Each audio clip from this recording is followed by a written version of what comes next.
NTPC के pocket में police प्रशासन, प्रशासनिक ऑफिसर या पुलिस ऑफिसर या सरकार क्या एनटीपीसी के पॉकेट में नहीं है? ऐसे ही इतना सारा फोर्स आ जा रहा है। और हमारे माननीय मुख्यमंत्री जी क्या वो पुलिस मंत्री नहीं है? क्या उनके बिना संज्ञान में आ जा रहा है? क्या एक बार भी मेरा सूद लिए कि क्या दिक्कत है? और हम लोग पूरा परिवार पूरे अपने आप को झोंक दिए हैं इस लड़ाई में। और आज हमारा अगर कोई साथ नहीं दे रहा है, उनको भी एक दिन जवाब देना पड़ेगा। और जो इतने सारे फोर्स के साथ भेजा गया, हम अकेले गिने हैं गाड़ी कम से कम 10-100 ठो गाड़ी होगा। अब वो जो नया जो गाड़ी निकला है, ऐसा लग रहा है मेरे ही लिए वो गाड़ी निकाला गया है और वहां पे भेजा गया है। और सारा सायरन बजा बजा के अब क्या माननीय मुख्यमंत्री जी मेरा सूद लिए कि क्या दिक्कत है? ये सब कार्रवाई करने से पहले पार्टी ने कुछ सूद लिया? आत्मसम्मान को विसर्जित करते हुए या परिवार का सम्मान को विसर्जित करते हुए हम कोई राजनीति नहीं कर सकते और इसका जवाब तो इन लोगों को देना पड़ेगा। अंधा गूंगा सरकार में अगर इस तरह का ऑर्डर आएगा और सरकार पूरी तरह से अंधी और गूंगी रहेगी तो ऐसे में रैयत को न्याय कैसे मिलेगा? हम लोगों ने देखा कि पूर्व मंत्री श्री योगेंद्र साहु जी को निष्कासित कर दिया गया है, तो इस पे तो हम लोगों से कोई पूछा भी नहीं, कोई हम लोग को नोटिस भी नहीं दिया। पहले तो मैं माफी चाहती हूँ हमारे रामेश्वर राव जी जो डिसिप्लिनरी कमेटी के जो अनुशासन समिति के अध्यक्ष हैं, क्योंकि मुझे अनुशासन तोड़ना पड़ रहा है क्योंकि उन्होंने मुझे मजबूर किया अनुशासन तोड़ने के लिए। अगर वो झूठ नहीं बोलते प्रेस में आके तो हम ये सब कागज लेके नहीं आते।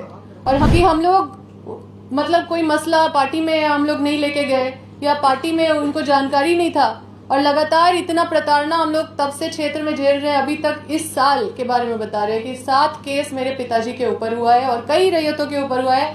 फर्जी मुकदमा होते गए और हम लोग सूचना देते गए, लेकिन उन लोग को कोई बचा नहीं पाया। राजेश कच्छप जी, रामचंद्र सिंह जी और सुरेश बैठा जी जो तीनों विधायक है, वो हमारे क्षेत्र क्यों गए थे अगर हमने नहीं बताया था तो? ये कमेटी का निर्माण क्यों किया गया था? आपने कभी सुना है कि हमारे कितने सारे विधायक कांग्रेस मंत्रियों के खिलाफ बोलते रहते हैं? क्या वो लोकप्रिय नहीं है? क्या लोकप्रिय सिर्फ माननीय मुख्यमंत्री जी हैं? हो सकता है कि कांग्रेस के मंत्री लोकप्रिय नहीं है, इसीलिए उनके खिलाफ टीका टिप्पणी करने पे भी कोई कार्रवाई नहीं हुआ, ना ही किसी को नोटिस गया। आप सबसे हमारे संघर्ष और हमारा लड़ाई किसी से छुपा हुआ नहीं है। हमारा लड़ाई है मुआवजा 2013 के अधिनियम के तहत वहाँ पे अपने क्षेत्र में दिलाना। उसी के तहत सभी लोगों को फायदा होगा, राज्य को भी फायदा होगा। तो इसकी लड़ाई लड़ रहे हैं और इसमें बहुत सारी यातना सह रहे हैं। पूर्व मंत्री श्री योगेंद्र साहु जी लगभग 1 साल से धरना प्रदर्शन में थे और लगातार आप लोगों के पास न्यूज़ भी आता रहा। अब क्योंकि अचानक से प्रेस कॉन्फ्रेंस में हम लोगों ने देखा कि पूर्व मंत्री श्री योगेंद्र साहु जी को निष्कासित कर दिया गया है, तो इस पे तो हम लोगों से कोई पूछा भी नहीं, कोई हम लोग को नोटिस भी नहीं दिया। अब जब प्रेस में आके जब बोल रहे हैं तो कई झूठ भी बोल रहे हैं। झूठ ये बोल रहे हैं कि कोई मसला था तो पार्टी में आके बोलना चाहिए था। झूठ ये बोल रहे हैं कि किसी के पास साथ भी अगर दिक्कत होता है, कोई पार्टी वर्कर अगर परेशान रहता है तो हम उसके साथ खड़े रहते हैं। और प्रवक्ता जो है, जो कांग्रेस के प्रवक्ता हैं राकेश सिन्हा जी, और जो जेएमएम के प्रवक्ता है मनोज पांडे जी, ये हमको हिदायत दे रहे हैं प्रेस में कि अगर कोई मसला था तो उसको हल करना चाहिए था, पार्टी में आके हल करना चाहिए था।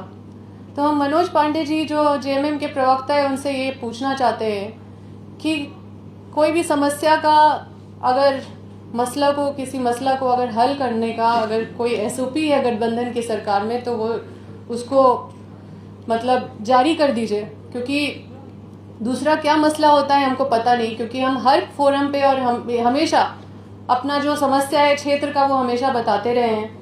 और अगर पार्टी ये कहती है कि हमने उनको सूचित नहीं किया है, तो पहले तो मैं माफ़ी चाहती हूँ हमारे रामेश्वर राव जी जो डिसिप्लिनरी कमेटी के जो अनुशासन समिति के अध्यक्ष हैं, क्योंकि मुझे अनुशासन तोड़ना पड़ रहा है क्योंकि उन्होंने मुझे मजबूर किया अनुशासन तोड़ने के लिए। अगर वो झूठ नहीं बोलते प्रेस में आके तो हम ये सब कागज लेके नहीं आते और हम भी प्रेस में नहीं आते। लेकिन झूठ बोल के कि हम लोग मतलब कोई मसला पार्टी में हम लोग नहीं लेके गए या पार्टी में उनको जानकारी नहीं था, और लगातार इतना प्रताड़ना हम लोग तब से क्षेत्र में झेल रहे हैं। अभी तक इस साल के बारे में बता रहे हैं कि 7 केस मेरे पिताजी के ऊपर हुआ है और कई रैयतों के ऊपर हुआ है। फर्जी मुकदमा होते गए और हम लोग सूचना देते गए, लेकिन उन लोग को कोई बचा नहीं पाया।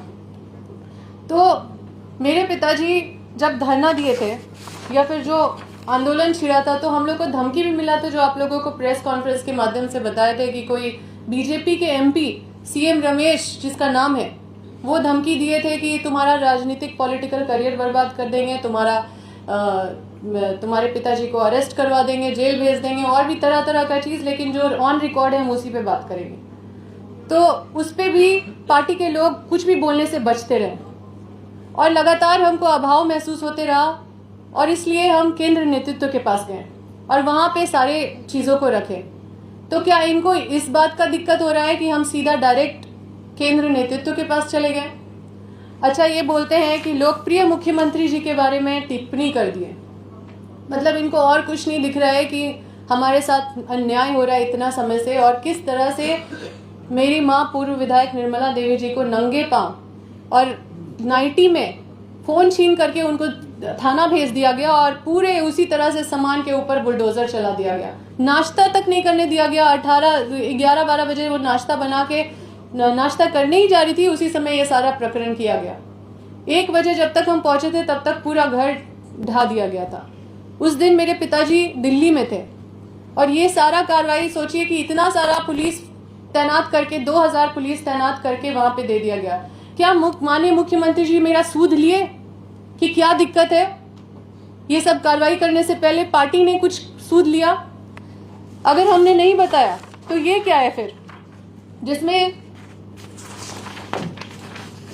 राजेश कच्छप जी, रामचंद्र सिंह जी और सुरेश बाठा जी जो तीनों विधायक है, वो हमारे क्षेत्र क्यों गए थे अगर हमने नहीं बताया था? तो ये कमेटी का निर्माण क्यों किया गया था? इसमें साफ साफ लिखा हुआ है कि वहां पे रैयतों का और जो योगेंद्र साहु जी का कारखाना है उसको जबरन वहां पे बुलडोज कर दिया गया। किसी को वहां पे मुआवजा नहीं दिया जा रहा है नियम पूर्वक, और इस पुलिस द्वारा रात में मारपीट भी किया जाता है और रैयतों के साथ शोषण भी किया जाता है। और जो हमारे घर 400 पुलिस फोर्स भेज दिया गया था सीएम रमेश के कहने पे, उस पे ये कमेटी बनी थी।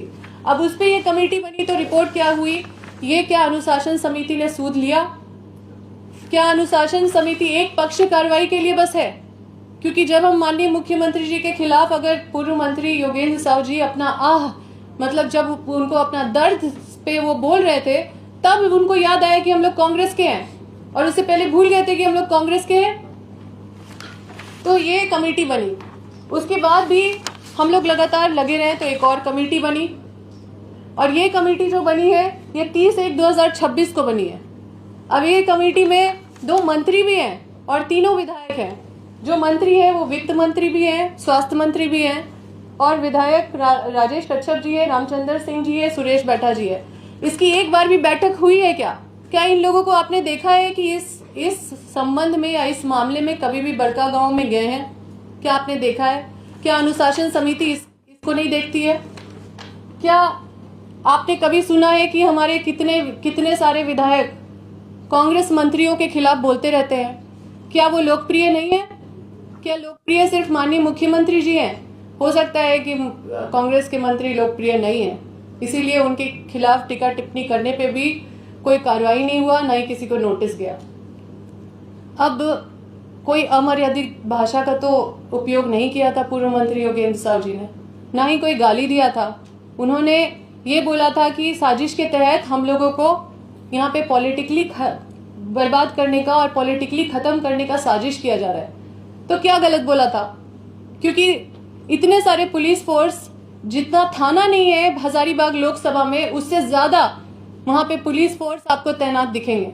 हमको लगता है दूसरे जिला से भी बुला लिए गए थे। इतना हूटर, इतना सायरन बजा बजा के कम से कम 100 गाड़ी तो हम खुद से गिने हैं जो वहां पे जाके हूटर बजा रहे थे। आप सोचिए, एक अकेली महिला, संवेदनशीलता भी नहीं है। तो उस समय से लेकर ये पहला तारीख 22/8/2025 से लेकर ये जब पूर्व मंत्री योगेंद्र साहु जी अपना वीडियो रिलीज किए, तब उनको नींद खुला? इतने दिन से प्रवक्ता हमारे कहाँ सोए हुए थे? इनको जो मन करता है, जो बोला जाता है वो बोल देते हैं भोंपू की तरह। हाँ, जो सिखा दिया जाता है वो बोल देते हैं, हंसते हंसते बात करते हैं, कोई गंभीरता नहीं है। अच्छा, आपने प्रेस कॉन्फ्रेंस में राहुल गांधी का नाम क्यों लिया? जब योगेंद्र साव पूर्व मंत्री के निष्कासन से संबंधित था तो उस पर वही बात करना चाहिए था। आप उस प्रेस कॉन्फ्रेंस में माननीय राहुल गांधी जी को प्रधानमंत्री का बात करने लगे। आप केंद्र नेतृत्व को उस प्रेस कॉन्फ्रेंस में क्यों घसीटे? आप बोल रहे हैं कि हमको प्रधानमंत्री बनाना है माननीय राहुल गांधी जी को, तो इसका मतलब कि आप योगेंद्र साहु जी पार्टी में थे इसलिए प्रधानमंत्री नहीं बन पा रहे थे, ये कहना चाहते हैं? या फिर हम लोग मिल लिए राहुल गांधी जी से इसलिए उनका नाम घसीटा गया? या उनको ये तकलीफ है कि हम यहाँ पे इनको बाईपास करके और डायरेक्ट राहुल गांधी जी से डायरेक्ट हो गए, वहां पे मिल लिए? तो मैं जो है ये जो निष्कासन का जो ये चिट्ठी निकला है, इसकी कोई नोटिस